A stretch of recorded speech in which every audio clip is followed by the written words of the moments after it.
Hey guys, it's your girl Aisha, aka Geek X Like Chic, and we are back with another review to The Walking Dead. This is now for episode 15 of season 11, which was called, oh god, what was it called? Trust. That's right.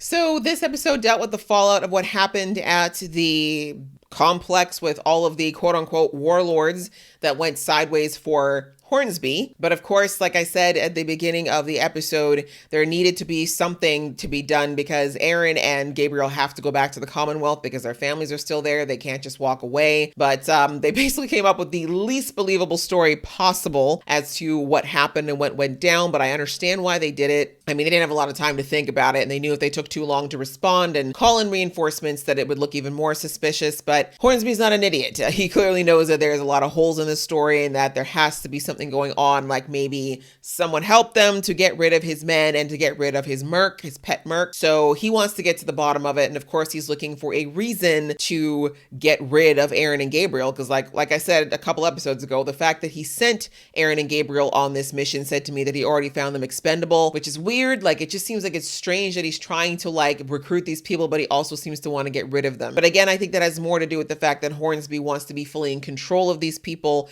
and he's realizing that, you know, when you've got people who've been on the outside this long and who have the skills that they do, they're not just going to roll over and let you just kind of tell them what to do. Like, they have their own sense of independence, and they're very capable of taking care of themselves and their loved ones. So, you know, you can't really break people like that easily. And I think Hornsby's discovering that, and he dislikes it. He clearly wants the communities. We're not sure yet, again, what it's totally for, but in order for him to really get those communities and get that that foothold in there, he needs to get rid of the people who could potentially be, you know, the people who would rebel, right? The leaders that could potentially pull away from him at some point. And that is the people like the Gabriels, the Aarons, clearly the Maggies, the Daryls. You know, all these people are pretty much leaders within themselves. And so I think that is kind of why he's willing to let them be sacrificed potentially in situations like this. But anyways, him showing up and seeing that, you know, things didn't go the way that he wanted, did not go over well. And of course, he went over to Maggie and to Hilltop because he realizes that Hilltop's not that far from this place, and that there's anywhere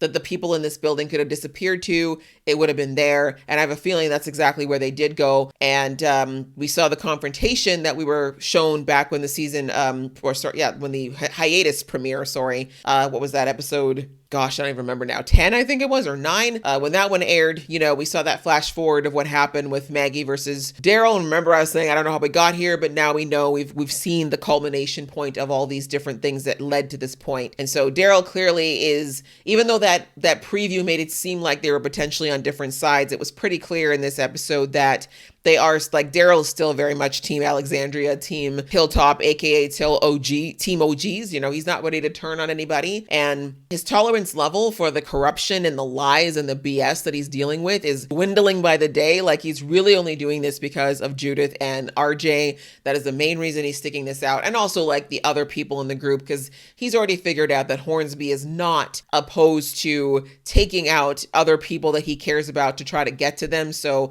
you know, Daryl is barely hanging on by a thread. You know, like the fact that he actually pointed a gun at Hornsby and threatened him to get the other people to put their guns down, that's not going to go over well. Like, Hornsby is not going to like that. It's already proven to him that this group is a lot tighter than he thought. And I think there was a part of him that was kind of hoping that he'd be able to find a weak link in the group, that he'd be able to, you know, suss out someone who would be more desperate to live in the Commonwealth and to have that lifestyle than to be faithful to the group. But he found the wrong ones, you know what I'm saying? He really has found the wrong ones. This group, this select few of individuals who've been through so much together, like, they are so tightly bonded through their trauma, but also through the relationships that they built over all these years, that, yeah, Hornsby's never getting in between them, and certainly not with the fake ass, you know, weird politician-y grin that he always comes in with.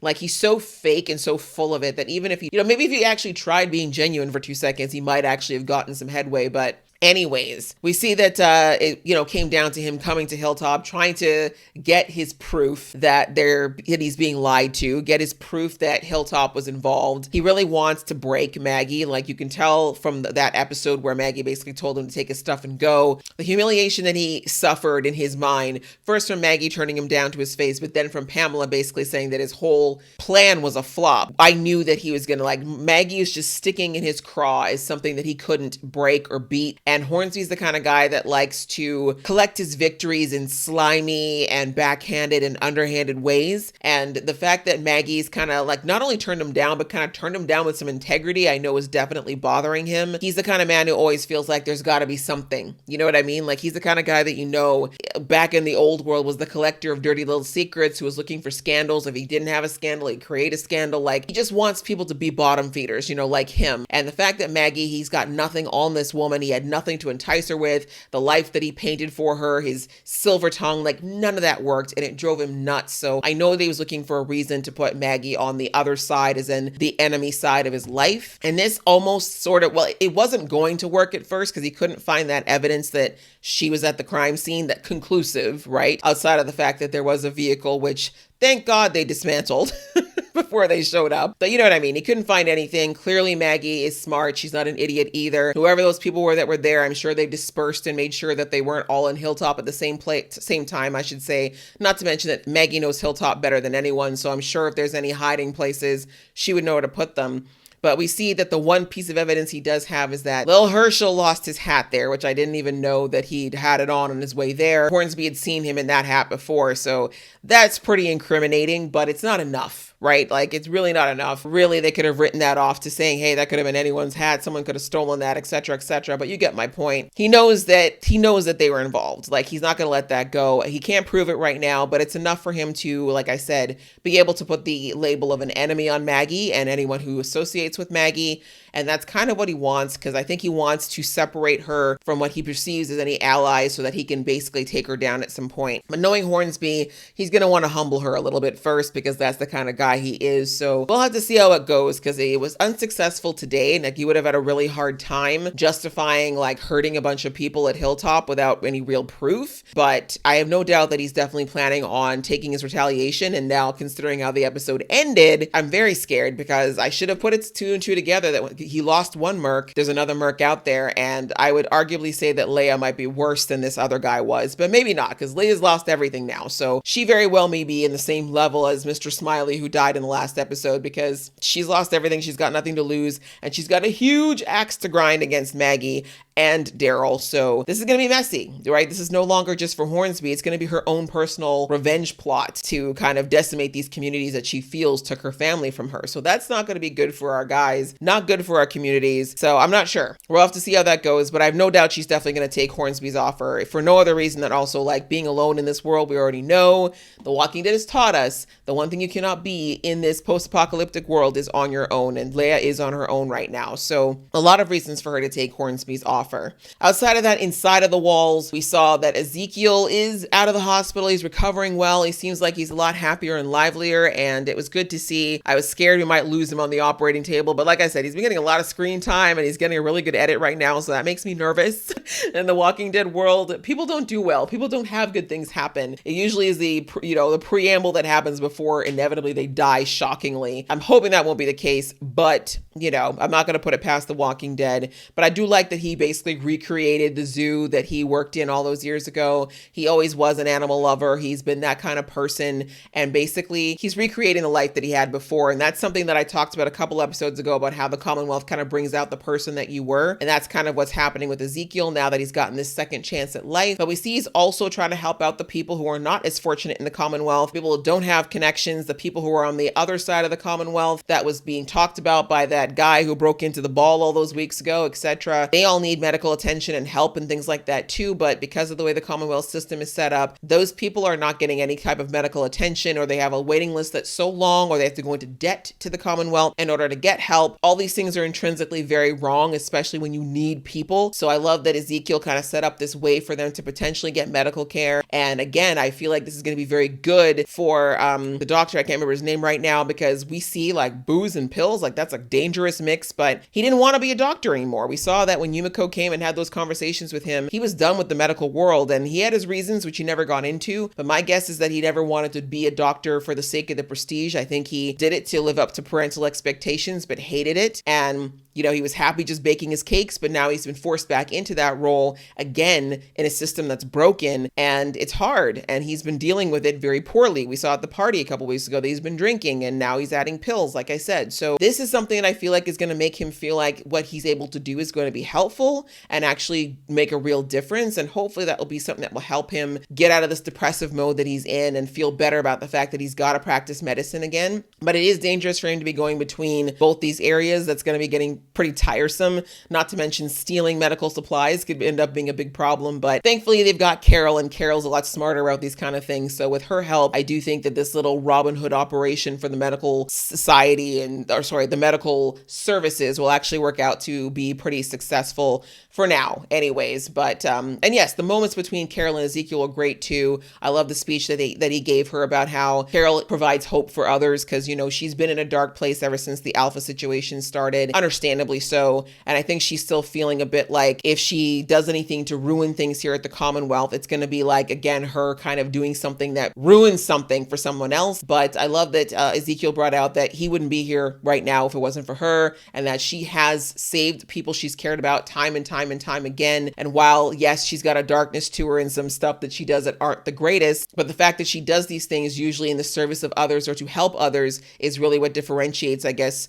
that gray area of her being chaotic good versus chaotic evil, right? So she needed that pep talk, I think, and the whole we're not getting back together thing was kind of cute, but I feel like, why not? Why not? Like, this is the last season. You can let Carol and Ezekiel have a little something. I'll call Ezekiel reunion at least once or twice before we end it all, right? Because they are each other's soulmates. You cannot convince me differently. And then after that, the other thing that we have, of course, was the people inside the Commonwealth realizing that there is a conspiracy theory going on, that being Kelly, Connie, Eugene, and Max, and of course, Mercer. We see now that Mercer and Princess are all the way together. You go, sis. I don't blame you. The man is furious. He is furious. But anyway, they're super cute together. I actually really like their dynamic. And I like that, they're clearly building a real relationship here despite all the madness, and that he was able to talk to Princess about what went down. And I think the fact that Princess is someone that's new to his life and has lived the life she has, it made it a little easier for him to confess these deep, dark secrets. But I'm glad that Princess is there. And if there's anyone that can help him navigate what he should be doing or how he should feel about it, I think she's a good person to do that, because we know that Princess ain't gonna judge nobody. You know what I'm saying? After the life she's lived, there's no way she's going to judge him about all of this, but he needs somebody. And I'm glad that Princess can be there for him. And I think obviously they're going to all be part of this, secret revolution that's going to be slowly brewing in the Commonwealth to overturn this corruption that both Hornsby and I think to an extent Pamela is at least aware of. And Max, of course, being woken up to the fact that there's a lot of stuff going down and that her poor brother's been put in the middle of it. And it was a wake up call. I think she probably already knew was there, but didn't want to face. But now she's kind of fully on board. And I think that's going to be good for Mercer too, to be able to have his sister fully in the know, and he doesn't have to kind of feel like he has to sugarcoat things for her anymore. But of course, her being brought into the cause gives her a reason to be with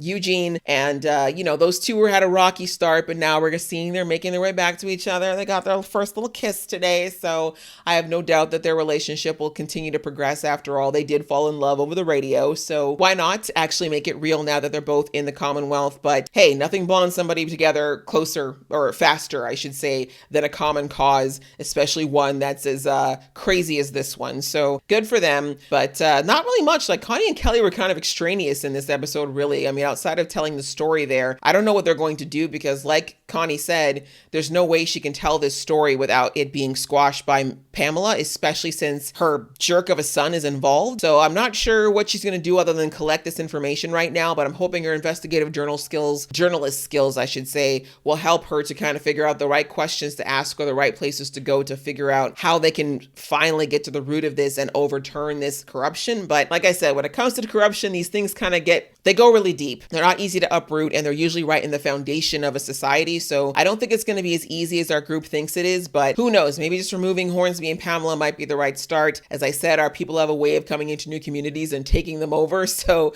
I feel like that might be the path we're on, but it's definitely not going to be easy, because Hornsby be. Definitely has a lot of connections. And now that he's going to have Leia, the crazy Merc on his side, yeah, things are definitely going to get dicey as the season continues. So this was an interesting episode. It's definitely setting us up for what's going to be, I think, a fairly explosive finale whenever we get to it. But it is fun to watch, and I enjoyed it very much. And I hope that you enjoyed watching along with me. If you did, please go ahead, hit that thumbs up button, and we will see you in the next video.